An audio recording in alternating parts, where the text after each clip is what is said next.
godātais rektorkungs, ekscelence, augsti godātie Reizeknes pilsētas un novada domas priekšsēdētāji.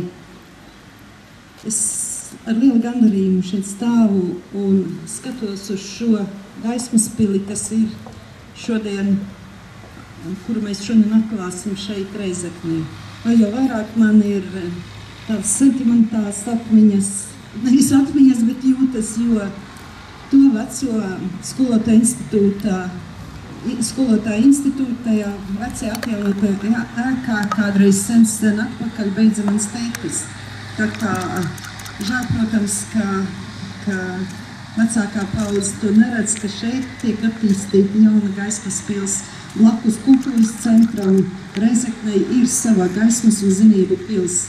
Un man ir prieks šodien skatīties uzņemšanu jauniešu. Nāk jaunieši, Reizeknes jaunieši, apkārtas jaunieši mācīsies šajā jaunajā ēkā, kas ir moderna, kas būs moderna. Un tikai no Reizeknes, es domāju, ļoti daudz no Reizeknes pasniedzējiem būs atkarīgs. Vai šie jaunieši veidos šeit savu biznesu? Man ļoti gribētos, lai jaunieši, kuri nāk šeit mācīties, pēc 4-5 gadiem beidzot šo augstskolu, saprastu, viņiem būtu pietiekoši daudz zināšanu, lai izveidotu šeit biznesu, lai izveidotu šeit Latgalē mūsu pašu Nokijas, mūsu pašus VEF, kas bija kādreiz Latvijas laikā, kā mēs sakam, pirms 40. gada.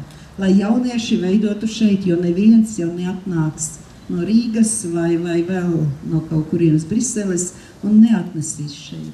Tikai paši jaunie un ne tik jaunie cilvēki mēs varam celt savu Latviju un savu Latgali. Es novēlu vislielāko veiksmi un es tiešām lielāko cieņu izsaku rektoru kungam un pašvaldību vadītājiem par uzdrīkstēšanos par to, kas notiek Latgalē. Paldies jums!